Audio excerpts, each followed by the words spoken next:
సంతోషింపక సత్యమందు సంతోషించు. సత్యము అంటే 17 ప్రకారము సత్యము అంటే ఎవరు? సత్యము అంటే దేవుడే. ఈ వాక్యమే సత్యం. యోహాను 17 చదవండి. సత్యము అంటే ఎవరు అంటే చూడండి.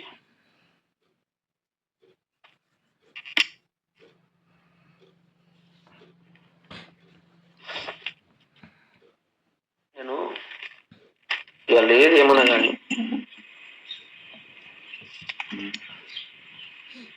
సత్యమందు వారిని ప్రతిష్ఠ చేయము, నీ వాక్యమే సత్యము. మంచిగా. సత్యము అంటే వాక్యం. ఇక్కడ రాయబడింది సత్యమందు సంతోషించు. అంటే వాక్యం అంటే యోహాను ప్రకారం 1 అధ్యాయము 1 వచ్చినప్పుడు వాక్యం అంటే దేవుడు. అక్కడేముంది? సత్యమందు అని అక్కడ ఉంది. నీ వాక్యమే సత్యము. సత్యం అంటే వాక్యం. వాక్యం అంటే ఎవరు? యోహాను 1:2 ప్రకారము దేవుడు. అంటే ఇప్పుడు ఎవరిని బట్టి మనము సంతోషించాలి అని ఉదయకాలం మనం నేర్చుకుంటున్నామంటే దేవుని బట్టి సంతోషించాలి. నీ అతిశయము నా అతిశయము.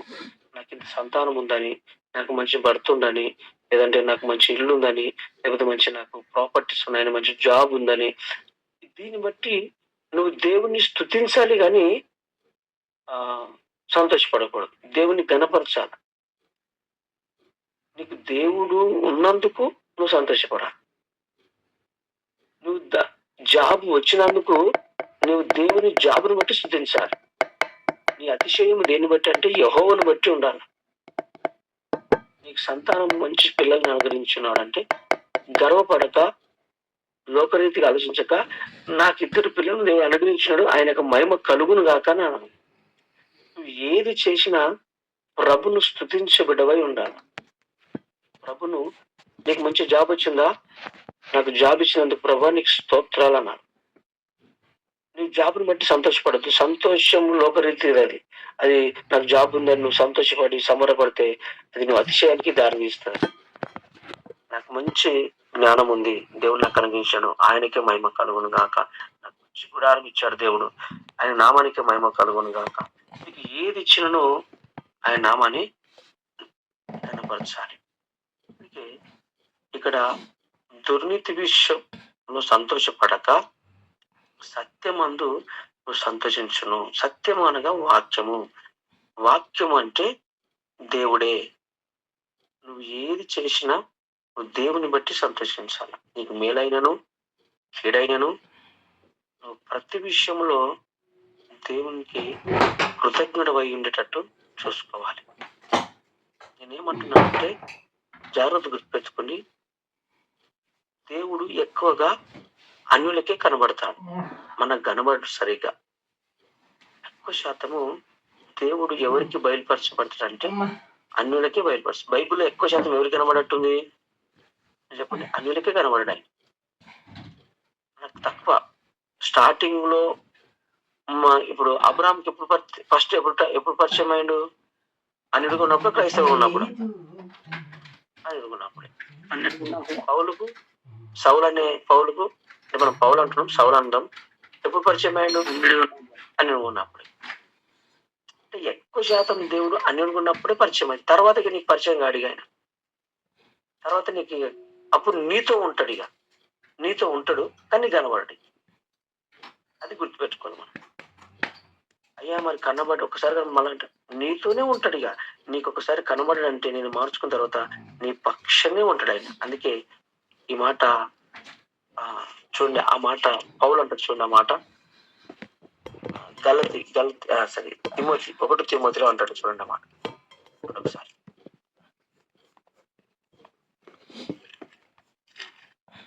చూడండి. ఒకసారి ఎలా ఉంటాడో చూడండి మీరు అక్కడ. 1 తిమోతి 2 తిమోతి నాన్న 2 తిమోతి 11-17 నాలుగవ అధ్యాయం 17 వచనం. అయితే నా ద్వారా సువార్త పూర్ణంగా ప్రకటింపబడు నిమిత్తమును అన్యజనులందరూ దాని విను నిమిత్తమును ప్రభు నా ప్రక్కన నిలిచి నన్ను బలపరచను గనుక నేను సింహము నోటి నుండి తప్పించబడితిని. ఎక్కడ ఉంటాడంట దేవుడు? ఒకసారి కనబడి తర్వాత మన ప్రక్కనే ఉంటాడంట. అర్థమవుతుందా? ఎక్కడ ఉంటాడు దేవుడు? మన ప్రక్కనే ఉంటాడంట.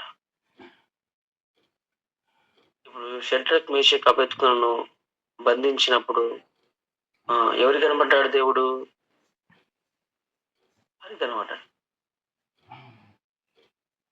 మరి చాలా విషయంలో దేవుడు అన్యులకే ఎక్కువ కనబడుతున్నాడు.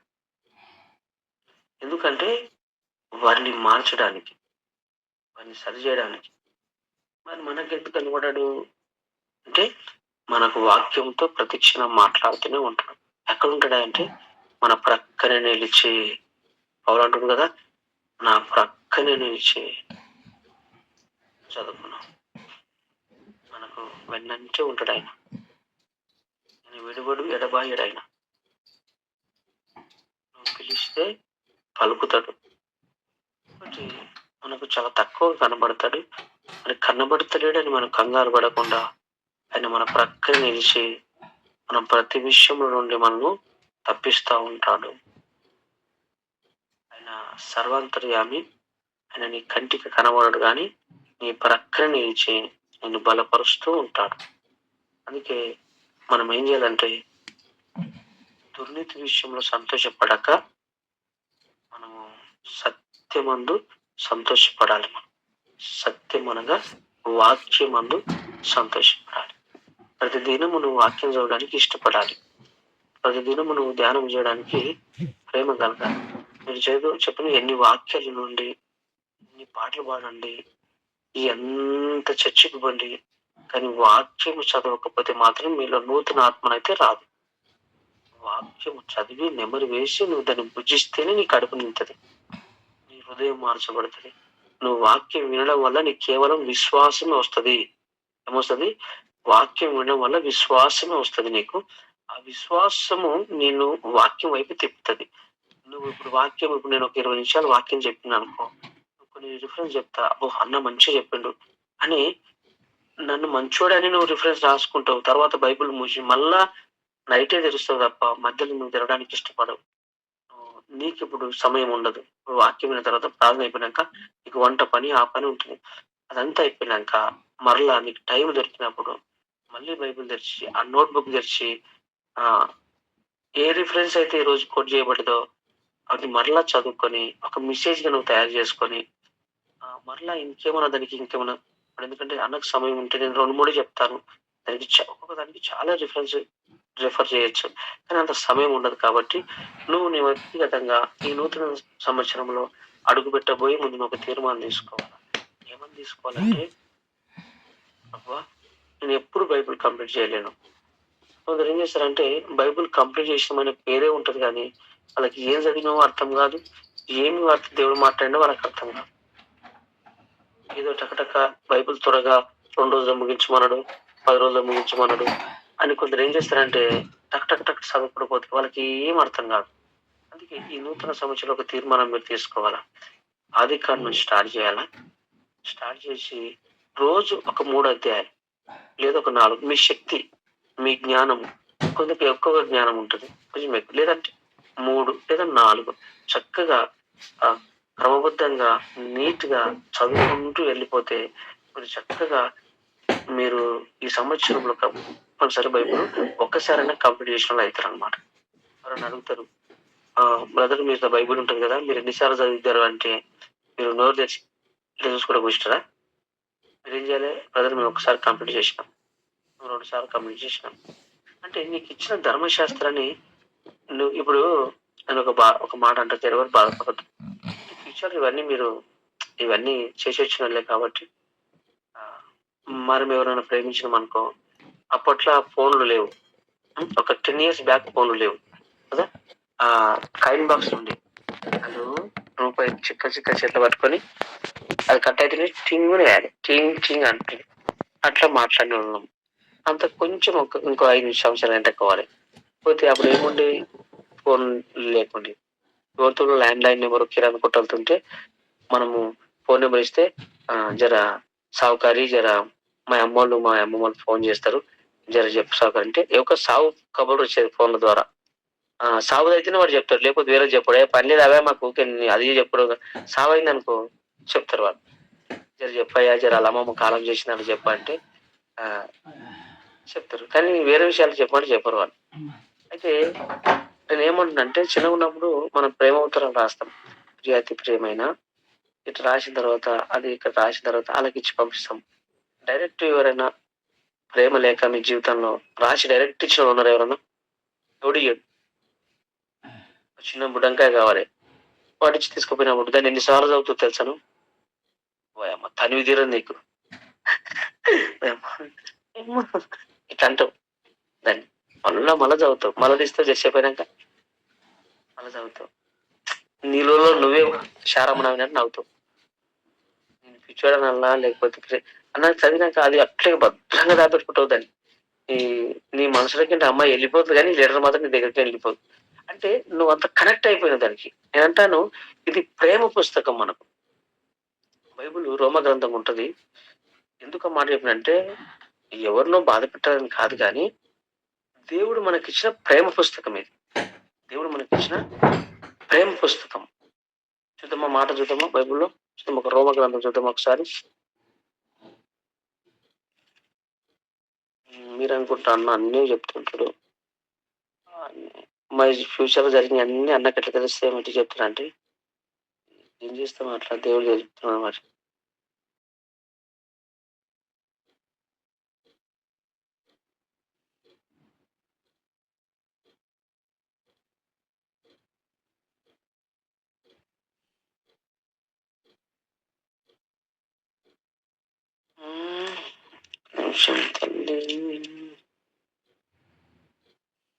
ఈ రోమ గ్రంథంలో దేవుడు ఎందుకు ఈ మాట గుర్తు చేసిండు, ఇది ప్రేమ పుస్తకం ఉంటుందమ్మా. మీకు ఎవరికైనా తెలుసు ఆ రిఫరెన్స్?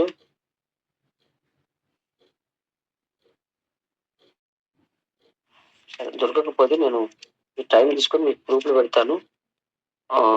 అపోస్తుల 8లో ధర్మశాస్త్రం అని ఉంటది అక్కడ. అది ఎవరికైనా తెలిస్తే మీరు చెప్పండి, అట్లా పర్వాలేదు. అక్కడ ఉంటే నేను తర్వాత పెడతాను. సరే సమయం అయిపోయింది కాబట్టి నేను ఇబ్బంది పెట్టదలుచుకోలేను. ప్రేమ పుస్తకము మనకు దేవుడు అనుగ్రహించిన అని అక్కడ ఉంటది. సరే మంచిది, సమయం వృద్ధి చేయొద్దు. ఎక్స్పెండ్ సారీ, దాని తర్వాత నేను ఆ రిఫరెన్స్ కోసం నేను కోట్ చేస్తాను. మీకు వాళ్ళు తెలిస్తే చెప్పండి, అట్లా ఏం పర్వాలేదు. రైట్, మంచిది. చూడండి నాన్న, అయితే ఇది ప్రేమ పుస్తకము.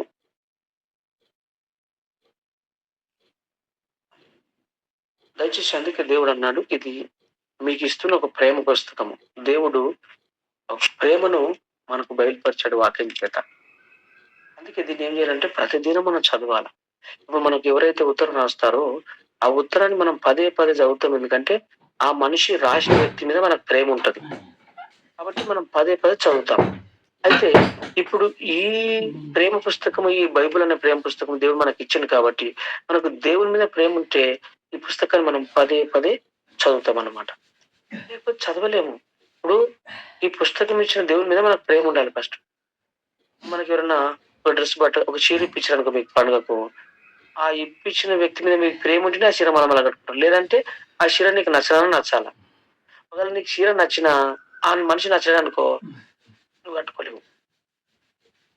అంటే ఇప్పుడు నేను ఒక ప్రశ్న అడుగుతున్నాను. నేను ఏదైనా మీకు పదే పదే నేను గద్దించింది అనుకో, గద్దిస్తే ఇప్పుడు నేను మీకు ఇష్టంగా అనుకో, మీరంతా ఇష్టపడరు ఆ మాటను. ఒకవేళ నన్ను ప్రేమించారు అనుకో, నా తోటి ప్రేమ ఒక మంచి ఆత్మీయ సంబంధమైన ప్రేమ పెట్టుకున్నాను అనుకో, మీరు నేను ఏ మాట చెప్పినా మీరు స్వీకరిస్తారు దాన్ని. ఎందుకంటే ప్రేమ అనేక దోషములను కప్పును. ఏం చేస్తుంది ప్రేమ? అనేక దోషములను కప్పుతుంది ప్రేమ. ఇప్పుడు నీకు నాకు ప్రేమ అంటే శరీర సంబంధమైన ప్రేమ కాదు, లోక సంబంధమైన ప్రేమ కాదండి, ఆత్మ సంబంధమైన ప్రేమ గురించి చెప్తున్నాను. ఇప్పుడు నీకు నాకు మంచి ఒక ప్రేమ, గౌరవము, హ్యాపీ అవుతుంది అనుకో, నేను ఒకవేళ నేను గద్దించిన వాక్యం నేను సెర్చ్ చేసిన, నేను సూటిగా ఒక మాట అన్నా ప్రేమ చేత దాన్ని ఏం చేస్తావంటే కవర్ చేసుకుంటావు. నీకు నాకు ప్రేమ లేదనుకో, ఇగో అన్న నన్ను ఇంత మాట అంటాడా, కాశీ అట్లా అంటాడా అని ఎవరికో ఫోన్ చేసి రానక్క అన్నకు అట్లా అంటాడా అన్న అక్క అంటే, లేదా లేచెల్లా మన కొరకే కదా అంటే, ఏం మన కొరకు అన్ని నువ్వు అన్నగే కవర్ చేసుకుంటూ వస్తావు. ఎంత బాధపడి తెలుసా, మా ఆయన లేచి చూస్తుండు, మా అత్తమామ చూస్తున్నారు, నువ్వు ఇంక అట్లా అంటాడా, మరి ఏం చేయాలి, చక్కెర గులాబ్ జామ్ చేసి నోట్లో పెట్టాలి నీకు మరి అంటే.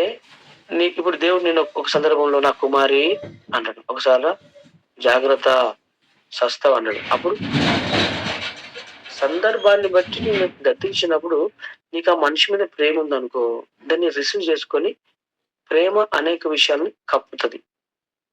నీకు ప్రేమే లేదనుకో, ఇక నువ్వు దాన్ని జీర్ణించుకోలేకపోతావు, బాధపడతావు, కృంగిపోతావు, కృషించిపోతావు ఉంటావు. అందుకే నీకు ఈ ప్రేమ పుస్తకం దేవుడు మనకి ఇచ్చింది కాబట్టి, ఆ దేవుడి మీద ప్రేమ ఉంటేనే నీ వాక్యం నువ్వు చదువుతావు. ఏదైనా నువ్వు చదవలేవు. ఇప్పుడు నువ్వు ఈ ఫోన్ బాగా ఇష్టపడతావు కాబట్టి ఫోన్ లో ఉన్న జబర్దస్తి కామెడీలు లేకపోతే అవి ఉంటాయి కదా, సంథింగ్ ఏదో నాకు అంత తెలియదు, జబర్దస్త్ అను డీ ప్రోగ్రామ్ లను ఉంటాయి కదా, వాటిని ఇష్టపడుతున్నావు కాబట్టి రోజు ఎంత టైం అంతా దానికోసం వెయిట్ చేస్తున్నావు.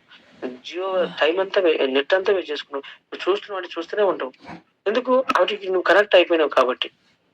నువ్వు కనెక్ట్ కాని వాడు చూస్తాడు ఎవడన్నా, వాడు పబ్జి కనెక్ట్ అయిపోతాడు, వాడు ఎంత చెప్పినాడు అంత పిచ్చి అయిపోతుంది. అంటే నీ విధంగా ప్రేమ పిచ్చోడు కావాలా. అందుకే కొందరు ఎంతో మంది ప్రేమ పిచ్చోళ్ళు అయిపోయి గడ్డలు పెంచుకొని రోడ్ల మీద తిరుగుతుంటారు, ఎందుకంటే ప్రేమ పిచ్చి పట్టింది మనకి.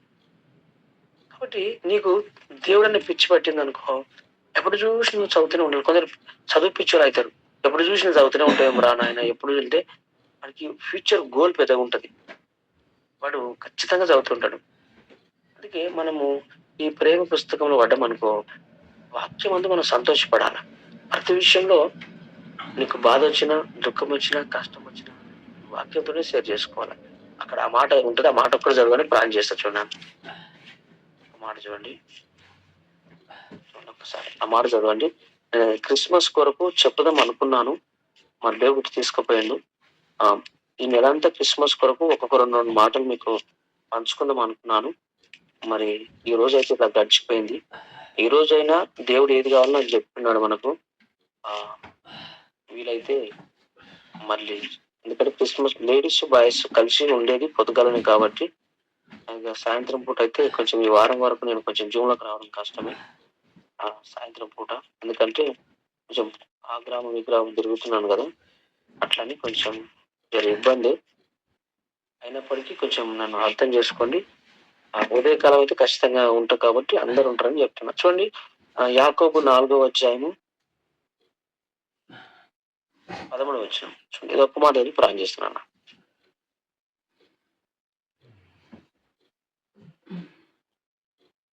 చూడండి చదవండి ఒకసారి. చదువుకోవాలనా? నేడైనను రేపైనను ఒకనొక పట్టణముకు వెళ్ళి, యాకోబు 5 క్షమించాలి 5:13 చదువునా. 5:13 కొంచెం మిస్టేక్ అయినట్టు. ఎవరికైనా శ్రమ సంభవించినా అతడు ప్రార్థన చేయవలెను. ఒక నిమిషం. ఫస్ట్ ఏంటంట, మీలో ఎవరికైనా శ్రమ సంభవించినా వాడు పక్క ఇంటికి వెళ్ళి తన బాధ అంతా చెప్పుకోను, ఫోన్ చేసుకొని తన అమ్మకు పంచుకోను, తన చుట్టాలకు చెప్పుకోను, లేదా బయటికి పోయి అక్క ఎవరు చెప్పకక్క రాత్రి మీ బావ మస్తు దాగొచ్చిండు కక్కున్నాడు అని చెప్పను అని ఉందాడా? ఏమన్నా మీలో ఎవరికైనా శ్రమ సంభవించినా అతడు ప్రార్థన చేయవలను. నెక్స్ట్ ఏముంది మళ్ళా,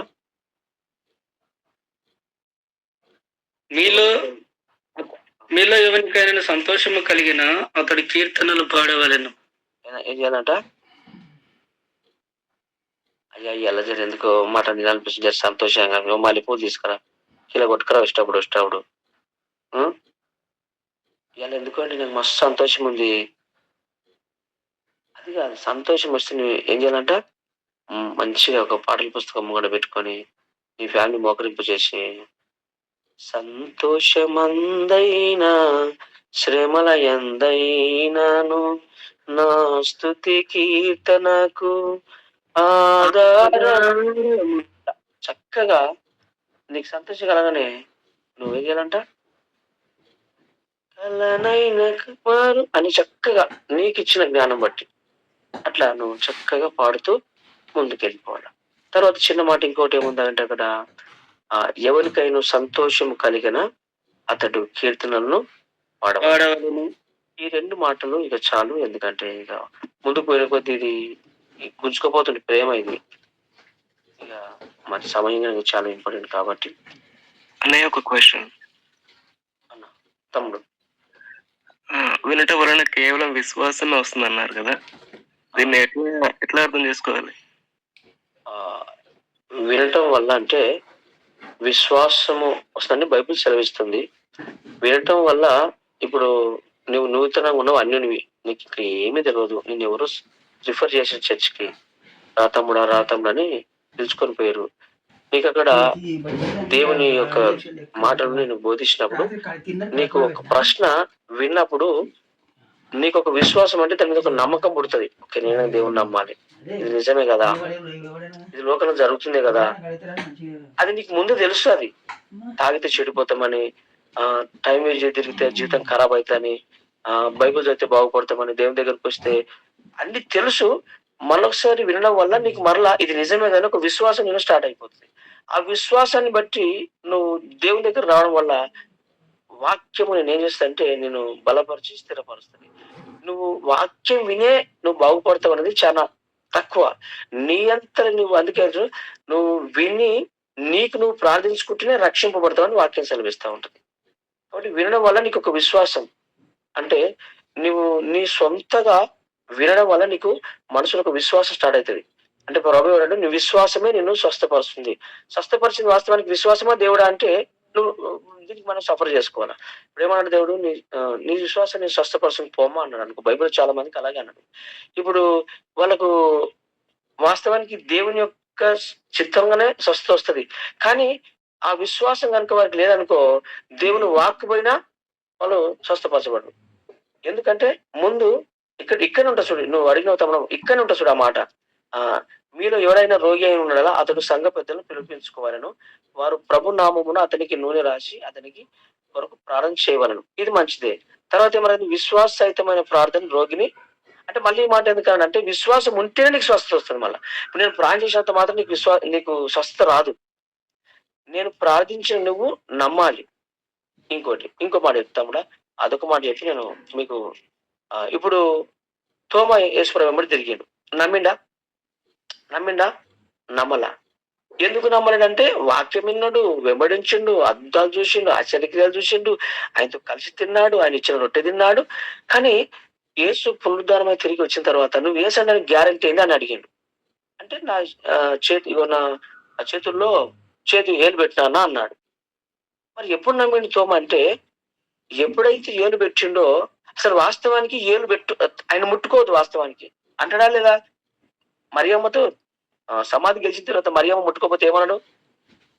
ఏమంటే చెప్పండి, గుర్తుందా రిఫరెన్స్ ఎవరికన్నా? అంటే చదవద్దు కానీ నోటి మాట గుర్తుంది ఎవరికన్నా? అమ్మా ఉందా? నవీన సిస్టర్ గుర్తుందా మీకు ఎవరికన్నా? ఏమన్నా గుర్తుందా?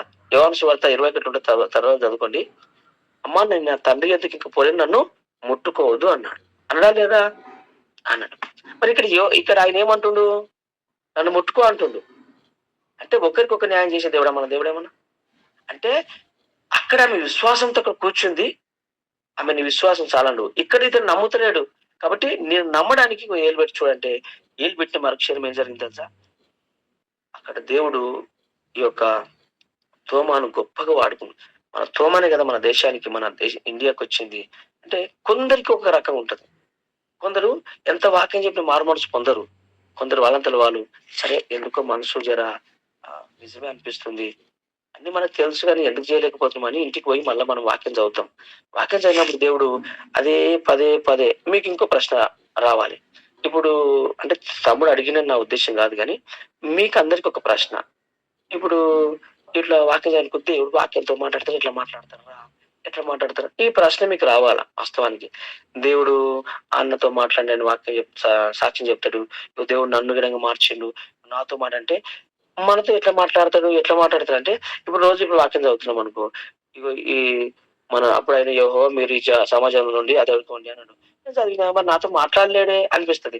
ఎప్పుడు మాట్లాడినట్టు అనిపిస్తుంది తెలుసా?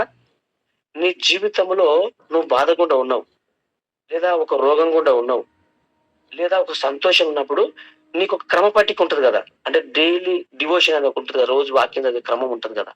అప్పుడు నువ్వు బాధలో లేకపోతే సంతోషంలో ఆనందం ఉన్నప్పుడు వాక్యం చదివేటప్పుడు దేవుడు నీకు బాగా బాధ ఉందనుకో, శ్రమ ఉందనుకో, భయపడకు, నేను ప్రతి బాధ నుంచి నేను విడిపించుకోవడం నేనే అని వచ్చింది అనుకో, అప్పుడు నీకు దేవుడు మాట్లాడినట్టు. దాన్ని మనం కొంచెం ఏం చేస్తాం, విశ్వాసం లేక దాన్ని అర్థం చేసుకోము. ఇక్కడ రాయబడి ఉంది అంతే, నాతో ఎట్లా అంటే నీ విశ్వాసం ఉందనుకో, అవ్వా నా బాధ ఉన్నప్పుడు నాతో మాట్లాడినవయ్యా, నువ్వు భయపడక నాకు చెప్తున్నాని దాన్ని నమ్మి విశ్వసించి ప్రార్థన చేసుకోవాలి. ఎందుకంటే నేను చెప్తున్నాను, కల్వర్ టెంపుల్ గూడిపెడతామని జేసీబీలు వచ్చినాయి. స్టార్టింగ్ ఆరంభంలో జేసీబీలు వచ్చి బయటలో పడ్డాయి, నోటిఫికేషన్ వచ్చింది, అందరు వచ్చి బయట అరుస్తున్నారు, సతీష్ అన్న బయటకు పిలుస్తున్నారు. పిలిచినప్పుడు సతీష్ అన్న 12 గంటల సమయంలో తిరిగి అక్కడ నుంచి గేట్ కాడికి వస్తుండు. అంతకుముందు ప్లాన్ చేసుకుని వాక్యం చదివిండు, నెమ్మది రాలా. వస్తుండగా ఏం జరిగిందంటే, ఆ గేట్ కాడికి వస్తుండగా ఒక వాక్యం గోడకు రాసి ఆ పేపర్ మీద అంటేసింది అనమాట. ఉన్నప్పుడు అది రెపరెపరెపరెప ఇట్లా కొట్టుకుంటుంది బాగా, పేపర్ ఆ గాలికి కొట్టుకుంటే ఏందని అట్లా కొట్టుకుంటుంది ఇట్లా చూసిండు. దాని మీద ఒక వార్డు రాసింది, ఏంటి, భయపడకు, ఎవడు నీకు ఏ కీడు సమీపించదు అని అక్కడ రాయబడింది. ఇప్పుడు ఆ వాక్యాన్ని పట్టుకుని అక్కడే ప్రార్థన చేసంట, ప్రభు నాతో మాట్లాడినవయ్యా, నాకు ఏ కీడు రాదంటున్నావు, ఎవడు నా మీదకి రాడని నాతో మాట్లాడుతున్నావు. ఆ మాట మరి అంతకుముందు ప్రార్థన చేసుకుంటూ ఎంతో సమస్య ఉంది, నెమ్మది దొరకలా. వీడికి వస్తుంటే దేవుడు ఆ మాటతో మాట్లాడిండు. బయటికి పోయే లోపే హైకోర్టు నుంచి ఒక ఫోన్ వచ్చిందంట, మీరు ఆ చర్చిని ఏం చేయొద్దు, దాన్ని నేను తర్వాత ఆయుధం వేస్తున్నాను, మీరు అందరు తిరిగి రండి అని చెప్పించిండట. లేకపోతే ఆ రాత్రికి కల్వర్ టెంపుల్ ఆ నూతనంగా కట్టినప్పుడు నేలమట్టం అయిపోతుంది. అంటే ఒక వార్డు. అందుకే నీ వాక్యమే నన్ను బ్రతికిస్తుంది. అంటే ఈ రీతిలో మనం దాన్ని, ఇప్పుడు మనకు మంచి దైవజనులు అభిషేక్తులు ప్రార్థన చేశారు అనుకో, ఎందుకు తగ్గదంటే నీకు విశ్వాసం ఉండదు లోపల. ఫస్ట్ నేను మంచి వాక్యం చెప్తా, కొందరేమో విశ్వాసంతో రాసుకుంటారు, రిఫరెన్స్ గుర్తు పెట్టుకుంటారు, 10 నెంబర్స్. కొందరు ఏం చేశారంటే వింటారు కానీ విశ్వసించరు దాన్ని, అంటే లోపలికి తీసుకోరు దాన్ని. మార్గం తొందరగా రాదనమాట. విశ్వాసహితమైన ప్రార్థన ఒక రోగిని స్వస్థపరిచినట్టుగా వినడం వల్ల నీకు విశ్వాసం వస్తుంది. బైబిల్లో స్పష్టంగా రాయబడింది. ఒక రోజు నేను వ్యాపారం చెప్పినప్పుడు నాకు మనిషిని ప్రశ్న అడిగిండు, అలా నిజమేనంటే 3 రిఫరెన్స్ చూపించిన దానికి. అలా క్లియర్ గా ఉంది. వినడం వల్ల కేవలం విశ్వాసం వస్తుంది. ఆ విశ్వాసం ద్వారా నీకు దేవుడు దగ్గర అవుతాడు. నీలో విశ్వాసం పుట్టలేదు అనుకో, నువ్వు ఎంత చేసినా అది వ్యర్థమే. అందుకే నీ విశ్వాసము, నీ నమ్మకము. నువ్వు చెప్పినా నీ ఇష్టం నమ్ము లేకుండలేదు అంటాం. అంటే చెప్పడం నీ వంతు, కానీ నమ్మదో అది నా వంతు.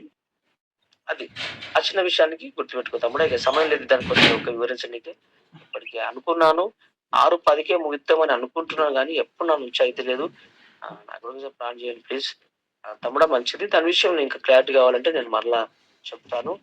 సమయం లేనందుకే ముగిస్తున్నాను. కొందరు ఇబ్బంది పడతా ఉంటారు, అట్లని అది గుర్తుపెట్టుకోండి. చిన్న మాట తల వంచుతారా, ప్లాన్ చేసుకుందాం. మంచిది.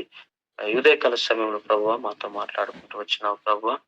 మరి దాసుడు నీ కుమారుడు విశ్వాసం వల్ల అయ్యా మరి అన్నట్టుగా వినడం వల్ల విశ్వాసము నీకు వస్తుంది. ఆ విశ్వాసమే నిన్ను ప్రభు యొద్దకు నడిపిస్తుంది. విశ్వాసం మనకు ఒక నమ్మకము. అది నీ జీవితంలో ఒక ఆలోచన నీకు పుడితేనే, ఓహో యేసు ప్రభుని నమ్మాలనా, ఓహో అతను మంచోడా అని ఒకసారి నీ ఆత్మ నిన్ను సంచరించినప్పుడు నువ్వు దాన్ని నమ్మడానికి, నువ్వు ఇష్టపడడానికి ఒక ప్రేమ ఆలోచన నీకు దేవుడే కలగజేస్తుంటాడు. అందుకే బైబిల్లో దేవుడు ఎక్కువ శాతంగా నీ విశ్వాసమే నిన్ను స్వస్థపరుస్తుంది అన్నాడు. ఆ స్వస్థత నాకు కావాలి, కానీ నాలో విశ్వాసం లేకపోతే అది నాకు రాదు. వినడం వల్ల విశ్వాసం పుట్టి, ఆ విశ్వాసం ప్రభును గూర్చిందై ఉండాలా. అంటే మరి అయ్యా దుర్నీతి విషయంలో సంతోషపడక సత్యమందు సంతోషపడమంటున్నావు. లోక విషయంలో ఏది అయినా మాకు సంతోషం కాదు ప్రభువా. మరి నీ వాక్యములలో ఉన్న సంతోషం మాకు ఇంకెక్కడ లేదు ప్రభువా. సత్యం అనగా వాక్యము అని యోహాను 17:17 నేర్చుకున్నాం. మరి వాక్యం అంటే ఎవరంటే 1-2 యోహాను 1-2 వచనాల ప్రకారము వాక్యం అనగా నీవే కదా ప్రభువా, నీకు వందనాలు స్తోత్రం. ఆ వాక్యం మీ కృపా సత్య సంపన్నులుగా శరీరధారికి మన మధ్యలో వచ్చను అని ఉంటది. కాబట్టి నాయన మరి ఈ రోజు మాతో మాట్లాడుకుంటూ వచ్చినావు, కొంచెం సమయం వినాయపడికి క్షమించండి, కనికరించండి ప్రభువా. ఈ దినమంతా నీ ప్రియ బిడ్డలు ఎక్కడ పోతున్నారో, ఎక్కడ నడుస్తున్నారో, ఏ పని మీద వెళ్తున్నారో, ఆ స్కూల్కి వెళ్తున్నారా, జాబ్కి వెళ్తున్నారా, పొలం కాడికి వెళ్తున్నారా, ఇంటికాడ ఉంటున్నారా, అన్ని విషయంలో వారి భర్తలను, వారి భార్యలను, వారి పిల్లలను, వారి సంతానాన్ని, వారి తల్లిదండ్రులను అందరినీ మీరు దీవించి ఆశీర్వదించి ఈ దినమంతా మాకు తోడు నీడగుండమని యేసయ్య దివ్య నామములో అడిగి వేడుకుంటున్నా మా పరమ తండ్రి. Amen, amen. తండ్రి అయిన దేవుని ప్రేమ, కుమారుడైన యేసుక్రీస్తు కృప, పరిశుద్ధాత్మ సహవాసమును ఇప్పుడును ఎల్లప్పుడూ మనందరికి సదాకాలము తోడై ఉండును గాక. Amen, amen. God bless you. మంచిది. అందరికీ ప్రభుపేట వందనాలు.